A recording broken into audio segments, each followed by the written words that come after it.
From janitor to rebound king, the relentless rise of Dennis Rodman. Before the championships, before the colorful hair, before the headlines, Dennis Rodman was cleaning floors. The man who would dominate the NBA once worked as a janitor at Dallas-Fort Worth International Airport. No spotlight, no cameras, no crowd chanting his name. Just a mop, a uniform, and a young man who felt invisible. Rodman's early life was filled with struggle and rejection. He was even cut from his high school basketball team. At that time, he was only about 5'6". He wasn't recruited, he wasn't celebrated, he wasn't believed in. After high school, he felt lost. He drifted through small jobs, including working long hours as a janitor. Imagine that, the future five-time NBA champion pushing cleaning carts through airport hallways. But life had a surprise waiting for him. After graduation, Rodman experienced an unbelievable growth spurt, shooting up to nearly 6.7. It was as if destiny pressed a reset button. He gave basketball another chance, and this time, basketball didn't reject him. He played junior college ball, then transferred to Southeastern Oklahoma State University, where he became a rebounding machine almost overnight. He wasn't polished, he wasn't flashy, but he had hunger, and hunger is dangerous. The birth of a defensive monster. When the Detroit Pistons drafted Rodman in 1986, no one expected him to become a legend. But Detroit had a culture. They were known as the Bad Boys. Physical, ruthless, fearless. Alongside stars like Isaiah Thomas and Joe Dumars, Rodman found his identity. He wasn't there to score 30. He was there to make life miserable for the opponent. He defended Magic Johnson. He battled Larry Bird. He fought Michael Jordan. And he never backed down. Detroit won back-to-back championships in 1989 and 1990. Rodman earned 2 Defensive Player of the Year awards. He was no longer invisible. He was unavoidable. The obsession that made him untouchable. Most players practice shooting. Rodman practiced missing shots during team shoot-arounds. While teammates worked on jumpers, Rodman stood near the basket, watching the ball spin. He studied the arc of the shot, the rotation, the shooter's release angle, where the ball hit the rim. He memorized tendencies. If a right-handed shooter missed from the wing, Rodman already knew where the rebound would go. He once explained that rebounding was about understanding physics. While others reacted, Rodman predicted. That is why he led the league in rebounding 7 straight seasons, 1991, 1998. That is why he once averaged 18.7 rebounds per game in a single season.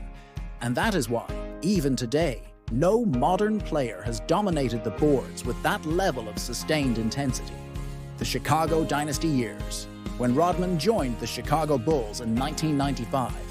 Many critics said he was too controversial, too wild, too unpredictable. But the Bulls needed toughness. They needed edge. They needed rebounds. Jordan once said, "Dennis is the best rebounder I've ever played with. He gives you extra possessions every night." Scottie Pippen added, "You can't teach what Dennis does. He has instincts that you just can't coach." Coach Phil Jackson described Rodman as a genius at what most people consider chaos. Rodman helped the Bulls win 3 championships in 1996, 1997, and 1998. In the 1996 finals against the Seattle Supersonics, Rodman grabbed 11 offensive rebounds in 1 game, crushing the opponent's spirit. He averaged 14.7 rebounds in that series. He wasn't the leading scorer. He didn't need to be. He controlled possession, and possession wins championships. The wild exterior, the focused interior. Yes, he dyed his hair neon colors. Yes, he dated celebrities like Madonna. Yes, he created controversy. But inside the lines, he was disciplined in a way few understood. Rebounding was his art. Defense was his language. Effort was his signature. While other players chased fame, Rodman chased impact. Hall of Fame recognition, In 2011, Dennis Rodman was inducted into the Naismith Memorial Basketball Hall of Fame.